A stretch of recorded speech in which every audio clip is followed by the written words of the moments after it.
Pablo, por favor, adelante. Volver a saludar a todos quienes nos acompañan en formato online. Muchas gracias por estar presentes. Y vamos a iniciar este conversatorio en donde tenemos un panel de lujo. Nos acompañan hoy día y pedimos que por favor pueda pasar al escenario el ministro de Vivienda, Carlos Montes. Muchas gracias, ministro, por estar junto a nosotros. El ministro de Obras Públicas, Juan Carlos García, y el vicepresidente ejecutivo de Corfo, José Miguel Benavente. José Le vamos Miguel? a brindar un fuerte aplauso a todos. Ministro, ¿cómo está? Qué bien. ¿Dónde nos sentamos? Por favor.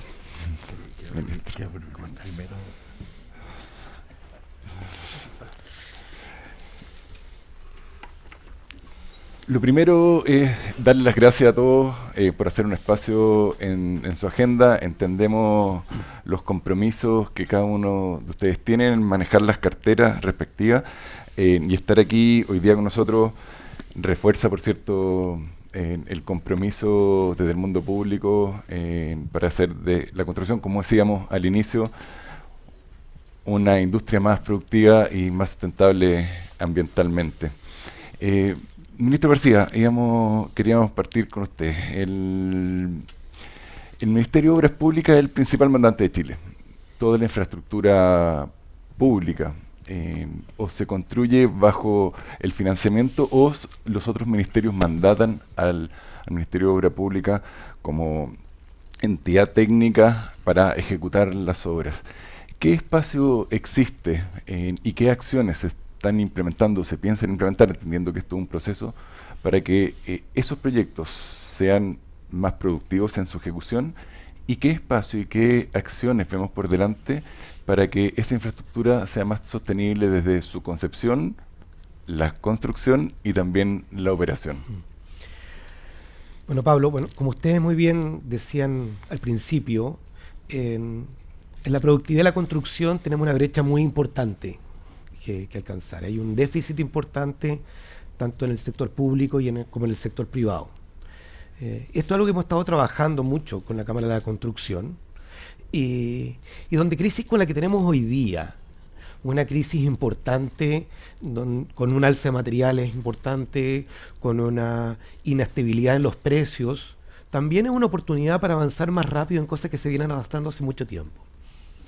Y así lo hemos visto estos meses como el trabajo del Ministerio, en alianza con el sector privado, hemos podido dar pasos que no se daban hace ya bastante tiempo. Siempre con una base que creo yo que, si bien es implícito, es bueno explicitar, que productividad y sostenibilidad ya no van separados. No se mira productividad por una parte y sostenibilidad por el otro. Deben verse en conjunto. ¿En qué hemos estado avanzando? Primero, algunas cosas que demuestran la capacidad que tenemos de avanzar más rápido cuando trabajamos en conjunto. Quizás la base del problema de la productividad y la sostenibilidad desde mi punto de vista es que no están bien distribuidos los riesgos en los procesos. Y eso hace que sea mucho más poco productivo. El Estado le endosa más riesgos de los prudentes al sector privado. El sector privado se los devuelve al Estado en precio y en otro tipo de solicitudes, pero finalmente quien termina asumiendo todos los riesgos es el territorio y los costos que esto significa. Entonces, una buena distribución de riesgos, a mi entender, es la base para iniciar un proceso de mayor productividad y mayor sostenibilidad. Eso lo hicimos hoy día con una primera acción, que no es la única. La primera acción fue algo que se venía demandando hace mucho tiempo, que es decir, bueno, hoy día tenemos una variación de precios enorme en el mercado, que no tiene parangón en nuestra historia reciente. Todo este proceso, con los tipos de licitaciones que tenemos, se endosaba en el sector privado, que tenía que proyectar a 1 o 2 años variaciones de precios en las que no es capaz de proyectar.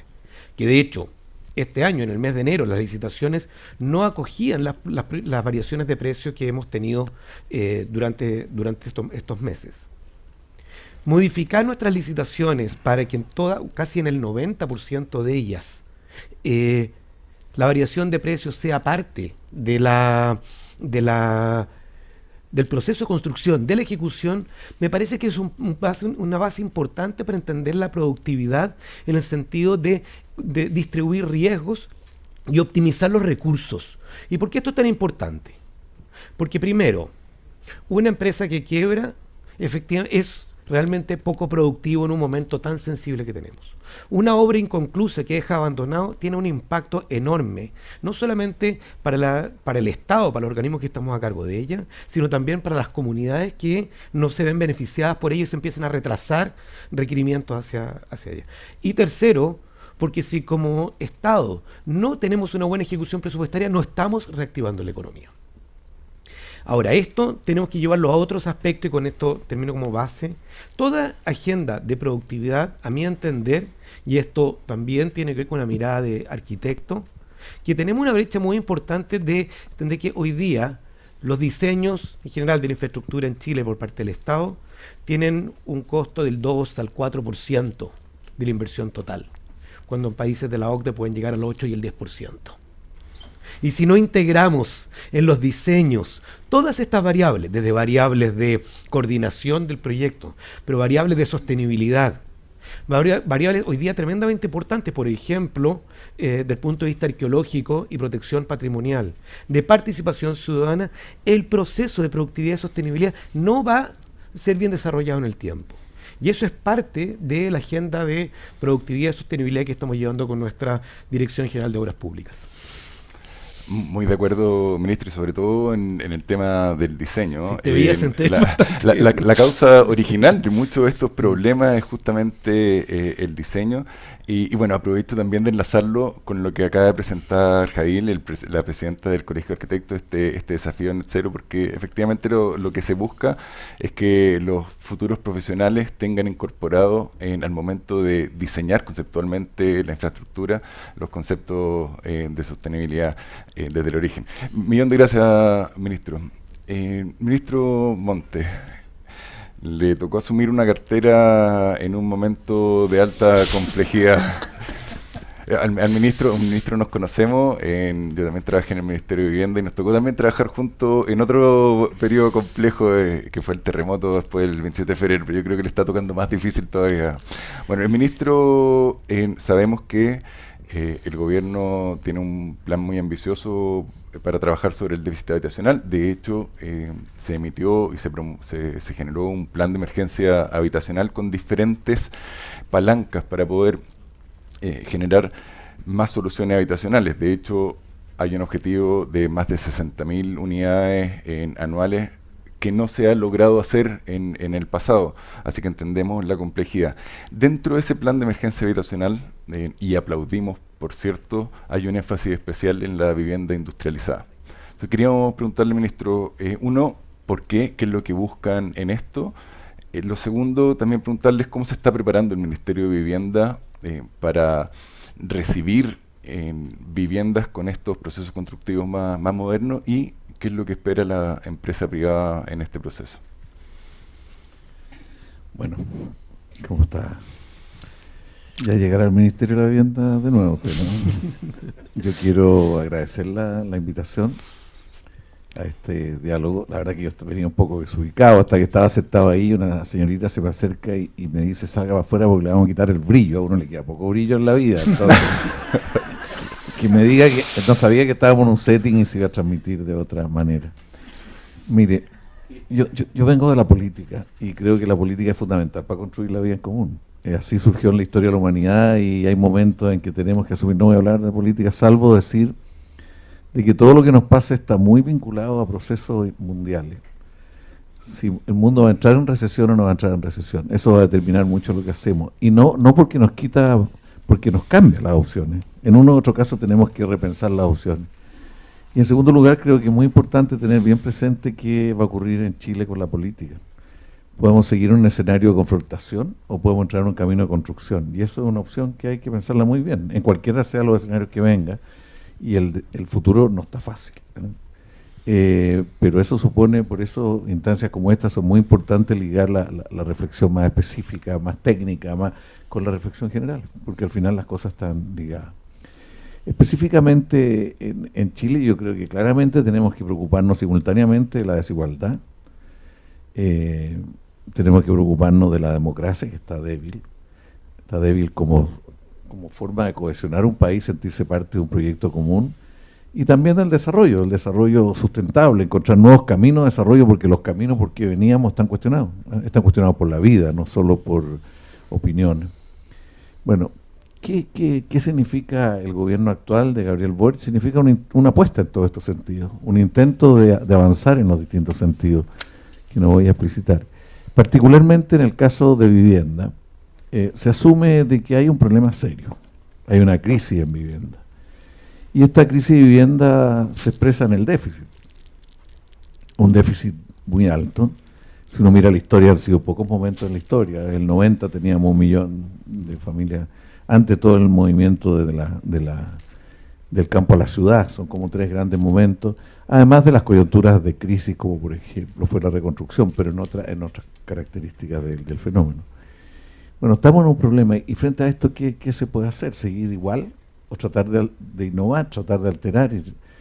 Y ahí es donde surgió esta idea del plan de emergencia habitacional, que surgió desde el Parlamento y también surgió desde la propuesta del gobierno del presidente Boric. ¿Qué significa tener un plan de emergencia? Significa, en primer lugar, darle una cierta jerarquía a un problema importante para el país, que es la ausencia de vivienda. Esto, claro, uno lo puede tomar como un dato más, pero cuidado, porque esto significa que hay muchísima gente viviéndolo muy mal. Nosotros creemos que son más cerca de 600.000, pero hay mucha gente, muchas familias viviéndolo mal. Muchos niños que no tienen dónde hacer las tareas, que están muy hacinados, que la vida es muy, muy difícil. Esto no es simplemente una estadística. Que además hay una bronca grande con lo que ha sido nuestras políticas. A mí con frecuencia hoy día me dice la gente: no queremos las viviendas Servio, no queremos lo que ustedes producen, que es una cosa nueva, antes no se decía eso. Y hay esto de vivir en campamento, que hay 81.000 familias viviendo en campamento, en 1.500 campamentos a lo largo del país. Tomémoslo en lo que significa. O sea, la gente que está ahí está diciendo: bueno, yo estoy muy mal acá. O sea, no, porque esto está mal. O sea, vivir en un campamento cuando hoy día tenemos drogas en los campamentos, tenemos campamentos donde hay discotecas en la noche, tenemos una realidad muy dura. Me contaba una señora el otro día: cada vez que yo salgo a trabajar, mi hija va a llegar más temprano, pero no sé qué va a pasar con ella cuando esté en el campamento. O sea, la vida es muy, muy, muy difícil. Bueno, entonces lo primero, el sentido de este plan de emergencia es darle la jerarquía. Esto puede tener un desenlace político muy complejo. O sea, esto no es un hecho nomás que existe y convive con otros hechos. Si esto no tiene un buen curso, un buen cauce, puede terminar en un desenlace político que ninguno de nosotros quisiera. En segundo lugar, la idea de un plan de emergencia es para tratar de organizar al Estado en todos los niveles en objetivos comunes. Y esto aquí es difícil, es muy difícil, articularnos como Estado en torno a objetivos. Desde el nivel municipal, puedo apelar a las DOM, ¿no es cierto? Desde las DOM, que nos cuesta mucho pasar por ahí. Desde ahí para todas las estructuras políticas, regionales, nacionales, todos los trámites y todo, es difícil. Es difícil, y esto supone, por tanto, una voluntad política de tratar de coordinarnos. El presidente le ha instruido, en una ley se le dio al Comicivit facultades para instruir, que estamos juntos, son 12 ministros los que están ahí, y que tenemos facultades para instruir a los distintos ministerios, forma de apurar, de sacar las cosas adelante, pero es difícil. Y en tercer lugar, y que yo creo que es muy importante, es que este es un problema nacional. Este no es un problema de un ministerio ni de un gobierno, es un problema del país. Y es un problema del país que podemos no verlo, claro. De hecho, es paradojal que en el periodo que más ha crecido Chile en su historia tiene este déficit. Y eso nos obliga a repensar varias cosas. ¿Por qué se produjo eso? Pocas veces hemos crecido tanto como este periodo y se produce un déficit. Es cierto que el déficit venía antes de la pandemia, 400 y tantas mil familias en las que estaban en déficit de acuerdo al censo del 2017. Después se agrega el estallido, la pandemia y la migración, y terminamos con 600.000, que no sabemos exactamente porque no ha habido censo. Todas estas cifras son estimaciones. No había censo desde el 2017. Bueno, y en eso estamos. ¿En qué consiste este plan? Dicho en pocas palabras, lo primero es la necesidad de diversificar los caminos para acceder a la vivienda. O sea, no podemos seguir con caminos muy rígidos y pocos caminos. El criterio principal es que hay distintas realidades en el país y hay que construir respuestas de acuerdo a distintas realidades. Una de ellas es que los sectores de ingreso que no están dentro del 40% menores de ingresos, pero tampoco pueden acceder a crédito, estaban fuera de todo. Y ahí hay mucha molestia, ¿no? Porque es un sector que estaba fuera de todos los programas. Y ahí tenemos varios diseños apuntando en ese sector. Después hay un conjunto de realidades regionales que nos han pedido con mucha fuerza la autoconstrucción, volver a un modelo de operación sitio 3.0, por decirlo así. Volver, porque en Iquique, en Pozo Almonte, y estos días también nos encontramos en Caldera, por ejemplo, hay gente y hay ánimo y hay terreno y hay condiciones como para tener modalidades distintas y en camino hacia la vivienda. Bueno, nosotros queremos volver a que haya vínculo entre la vivienda y el trabajo, porque eso se separó, siempre lo hubo, a través de lo previsional, de lo tributario, de los subsidios, y ahora estamos rehaciéndolo. En fin, podríamos decir los 10 caminos que estamos pensando para acceder. Se nos pueden ocurrir más en el camino. Lo segundo es el tema del suelo, que es la base del problema, porque hoy día no tenemos crisis habitacional porque sí, sino que en Chile no hay no hay regulación significativa del suelo, no hay. Y la especulación con el suelo es la que dejó fuera de posibilidades de acceder a la vivienda de amplios sectores y que los programas públicos chocaron con la realidad especialmente por eso. Porque el valor del suelo la especulación con el suelo era muy, muy alta. Sé que esto no es solo nacional, ¿eh? Esta es una coyuntura que habría que ver qué está detrás, y los chinos parecen ser un factor. Bueno, tenemos el tema del suelo, ya hemos avanzado y tenemos hectáreas, en fin, y cuesta mucho porque queremos que sean públicas primero y comprar a los privados, pero pedirle a los públicos, bueno, con el ministro todavía no le sacamos ni un suelo, pero estamos tratando, pero ya nos entregó una lista él, el primer ministro, que llegó con una lista porque queremos terrenos chicos y grandes. Chicos, aunque sea un microcondominio, creemos que es bastante importante, que sea 3 familias, porque eso lo podemos, y él tiene otros terrenos chicos. Bueno, y grandes. No. Es que mañana, no sé, con ferrocarriles, que ha sido el más duro para poder, ¿para qué hablar de las Fuerzas Armadas? Que tienen terreno por todos lados bueno, los suelos. Después tenemos varias otras cosas que no voy a detallar, pero tenemos todo el tema de los trámites, tenemos el tema de la participación, pero dentro de esto la innovación, la modernización de la industria es fundamental. Y ahí lo primero es la vivienda industrializada. Que curiosamente esto está empezando en todos lados, ¿eh? Por si acaso me decía la gente del Banco Mundial que el problema en Europa no es la vivienda, el problema en Europa hoy día es el suelo. O sea, es más fácil acceder a la vivienda que acceder al suelo, pero igual quieren buscar formas de uso del suelo más eficientes, porque hay una coyuntura muy, muy especial, coyuntura larga. Entonces estamos con la vivienda industrializada. ¿Cuántas empresas hay de vivienda industrializada? 7. ¿Cuál es el nivel de producción? Bueno, por ahí está el especialista en esto del ministerio acá, don Ricardo Carvajal, que habla en la tarde. Pero, ¿cuántas empresas hay? 7. ¿Cuánto producen en el año? 7.000. Para 260.000 estamos re lejos, don vicepresidente. Estamos muy lejos. Pero creemos que es importante porque aquí hay que cambiar los hábitos. Una de las razones que ha dificultado la vivienda industrializada es que a las personas no les gustan por distintas razones en ciertas partes del país. En el centro el problema principal son las balas, ¿eh? Las balas que atraviesan los muros. Esa es la preocupación principal y estamos tratando de encontrar una solución porque es real, o sea, no son inventos, ¿no? Bueno, esto nosotros vamos a empujar todo lo que podamos de como decían antes, toda la forma de lucha, o sea, de todas las maneras de poder empujar que esto crezca. Ojalá que hubiera una empresa de este tipo en todas las regiones. Estuvimos en Atacama estos días y le decíamos a la Cámara de la Construcción, una reunión, que ojalá que se pusieran de acuerdo ellos y produjeran una tecnología hay en Alemania, en distintos lados.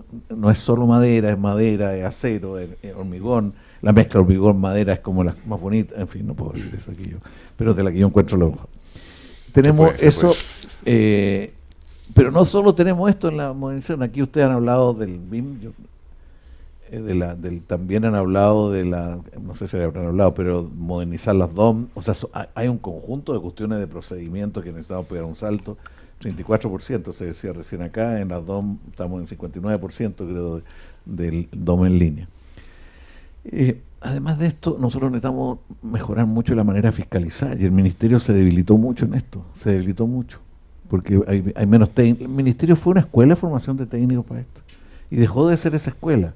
Y todo este tema de intento de privatizar distintas instancias empobrecieron un rol. Pueden haber enriquecido otros, pero empobrecieron el rol de formar técnicos profesionales para esto.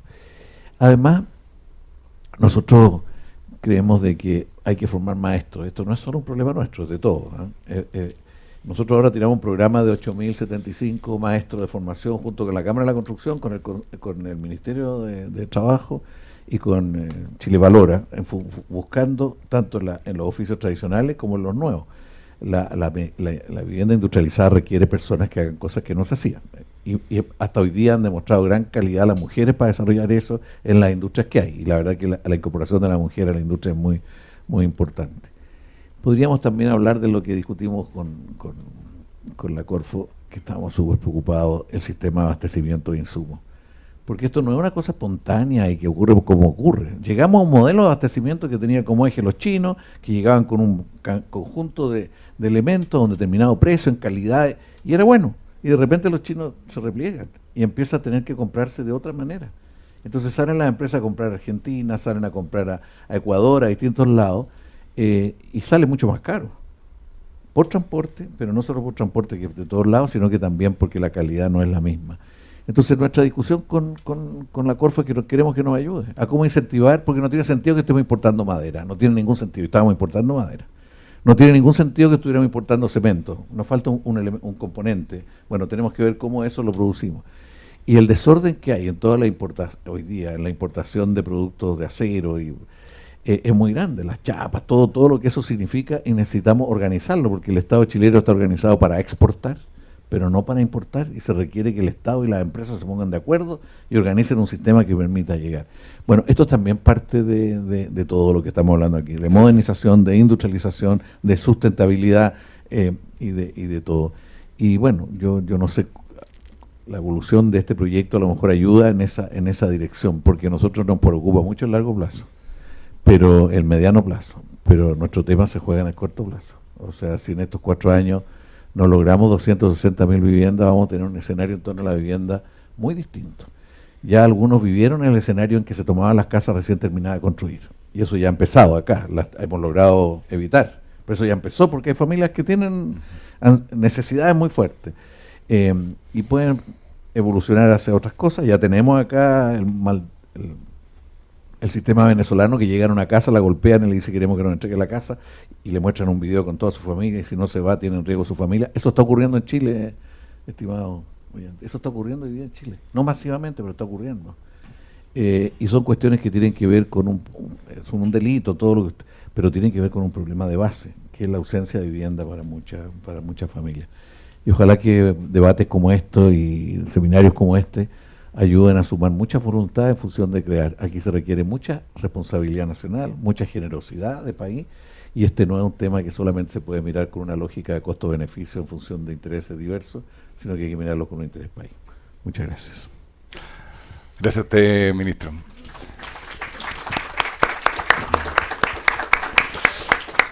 José Miguel, el ministro nos hacía mención de carencias que tenemos en la industria y que, por cierto, Corfo ha estado mirando de manera especial, creo yo, no solo mirando, sino que generando acciones específicas en la industria. No había visto un esfuerzo de Corfo para la industria de la construcción tan fuerte como el que se ha dado en el último tiempo. Programas de articulación público-privada, financiamiento, programas de innovación y desarrollo. Ahora último también las mesas ejecutivas de productividad. Yo creo que es bueno tal vez comentarle a todos, yo he sido testigo privilegiado, pero puede que no todos conozcan bien todas esas acciones, pero también qué impacto ven y qué impacto se espera en el corto plazo. No, muchas gracias por la invitación nuevamente. Efectivamente, el tema de construcción está dentro del radar de la Corfo y por las demandas justamente que mencionaba el ministro Montes. Y de nuevo, reafirmar un poco que nosotros entendemos muchas veces el desarrollo de ciertos sectores y ciertas tecnologías funcionales a problemas que están orientados principalmente que acongojan a los ciudadanos, ¿no? Y claramente el tema de la falta de vivienda o una buena calidad de la misma, ¿no es cierto?, es un tema que a todos los ciudadanos nos importa. y por lo tanto el desarrollo de tecnología, el desarrollo de aspectos productivos, temas de coordinación y logística, como decía el ministro, el espacio del territorio es clave, ¿no es cierto?, para solucionarlo. Ahora, como somos tan talentosos en la arquitectura, ¿no es cierto?, en la construcción, etcétera, además ocurre de que hay ventajas comparativas, ventajas competitivas, se generan oportunidades de, ¿no es cierto?, de generar valor, ¿no es cierto?, público y privado, y potencialmente uno termina, ¿no es cierto?, exportando y creando oportunidades, ¿no es cierto?, en términos de empleo y otros, incluso fuera de los límites del país. Como tú decías, entender el tema del sector de la construcción tiene muchas aristas, sobre todo en una situación de crisis como ahora. Hemos llevado adelante un conjunto de iniciativas, y tú mencionas una de ellas, por ejemplo, las mesas ejecutivas. Las mesas ejecutivas son un programa que personalmente me tocó diseñar hace un tiempo atrás, implementado en otros países y que funciona relativamente bien, y la hemos traído como práctica, ¿no es cierto?, donde nosotros como Corfo damos el soporte más logístico, digámoslo así, y liderados por ministerios sectoriales. Hay 4 de ellas, hay una que tiene que ver con industrias creativas, otro con el tema de alimentación, otro con la industria del turismo y otra con los temas de construcción. Y como tú bien decías, ese es un espacio donde el mundo público y el mundo privado se sienta a conversar sobre principalmente aquellos ámbitos de que el sector privado ve que el sector público le puede ayudar a alivianar algunos lomos de toros que surgen por una descoordinación del sector público. Las reglas de entrada de esas mesas ejecutivas son: aquí no se hablan ni de subsidios, ni de impuestos, ni de temas presupuestarios, sino principalmente porque a veces, como decía el ministro, es un tema de coordinación público-público. No conversamos en el sector público, pero el sector privado, particularmente en el ámbito de la construcción y la vivienda, sufre de alguna manera temas regulatorios, normas, etcétera, que a veces no conversan contra ellas o lisa y llanamente son contradictorias. Este espacio de las mesas ejecutivas es ir avanzando en esa dirección, donde obviamente el proceso es que hay compromisos que se van cumpliendo y a medida que se cumplen se sigue avanzando. La evidencia que tenemos de estas mesas ejecutivas en nuestros países es que han funcionado muy bien, y por de pronto, hasta donde yo entiendo, la mesa particularmente de construcción también ha funcionado relativamente bien, así que quisiera agradecer a todos los que han participado en aquella mesa, ¿no es cierto?, para sacar adelante esta agenda. Un segundo tema que nosotros nos convoca, obviamente más relacionado con la Corfo, y tú bien lo decías, el tema de nosotros seguimos empujando la innovación y emprendimiento y el desarrollo productivo, pero hoy día le estamos poniendo apellido a eso. Esto ha sido un poco, de alguna manera, esquivado dentro de los últimos años de ponerle apellido, ¿no es cierto?, a estos temas, y hoy nosotros hemos empujado una agenda más focalizada. Pero no es focalizada porque al vicepresidente de la Corfo se le ocurrió que esto había que focalizarlo, sino principalmente atendiendo a estos desafíos y a estas demandas, ¿no? A estas crisis, ¿no es cierto?, que ocurren, donde el beneficiario final es el ciudadano. Y obviamente uno tiene que ir con construcción. Entonces hay llamados especiales, ¿no es cierto?, programas tecnológicos en los cuales están enfocados en temas de soluciones, ¿no es cierto?, modernas, como recién se mencionaba, asociados, ¿no es cierto?, a los temas de construcción, utilizando digitalización y otros, circularidad, en fin, ¿no?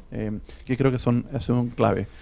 Por ejemplo, la última convocatoria que se cerró ayer, y tenía aquí revisión los datos, de programa tecnológico de transformación productiva para el cambio climático, llegaron algo así como de 20 postulaciones, a las cuales creo que 2 o 3 son vinculadas con el sector de la construcción, uno de ellos con construcción de cero residuo, que justamente estamos conversando, otra construcción de industrialización sostenible, y otro elemento que estábamos viendo, ¿no? Entonces, de alguna manera eso señaliza de que hay mucho interés de aquellos que pueden aportar con nuevas propuestas de valor para atender, ¿no es cierto?, esta demanda.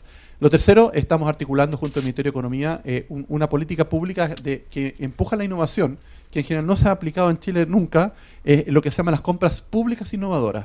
Es decir, que el sector público actúa como un demandante muy importante de soluciones, donde de alguna manera el sector público no tiene clara cuál es la solución, sino que primero presenta el problema para estructurarlo, se licita quiénes son las mejores propuestas de solución para ese problema, y después en una segunda etapa se licita la solución o la construcción de esa solución.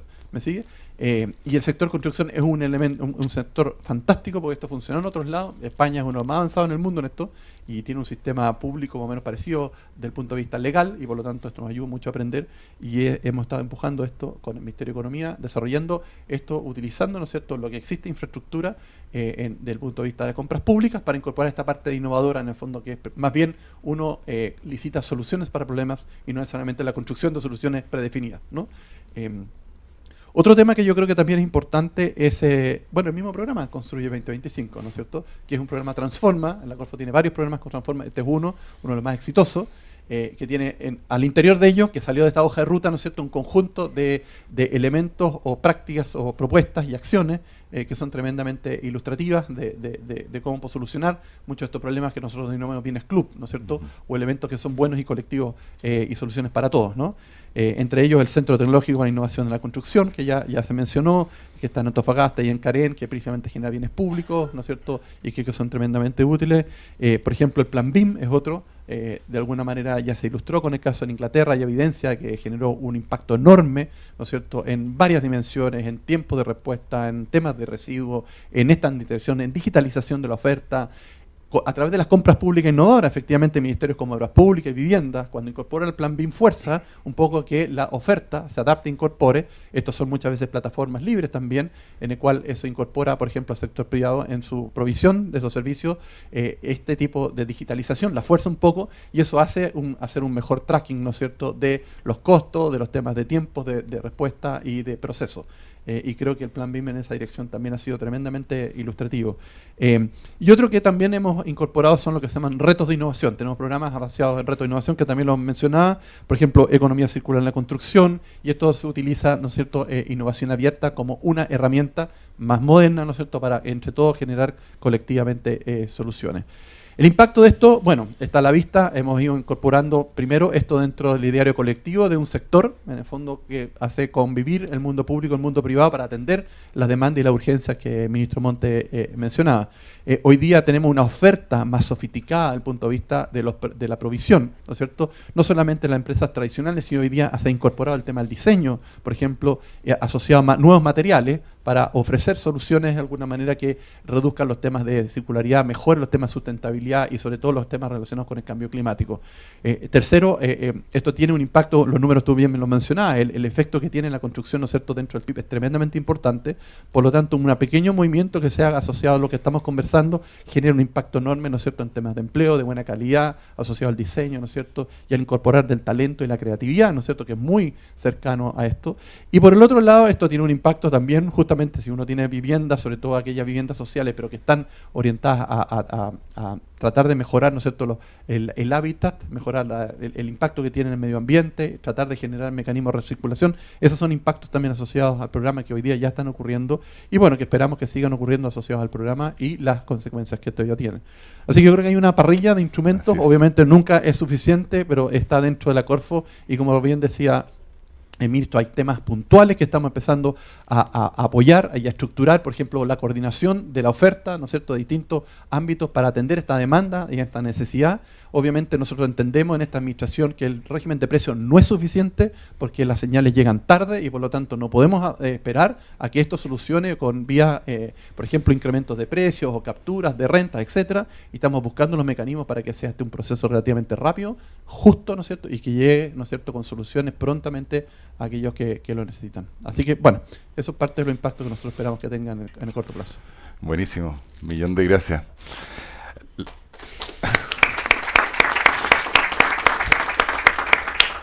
El tiempo se nos va súper rápido, tenemos una agenda súper apretada y yo lamento que tengamos que dejar hasta acá la conversación porque todos los puntos de vista han sido tremendamente interesantes, con mucha visión y agradecemos que desde el sector público se esté traccionando en las materias que hemos estado conversando, ¿sí? Y finalmente que estemos todos en la búsqueda de lo que hemos dicho, un país en este caso más productivo, más sostenible, pero por cierto transversalmente más justo, más solidario.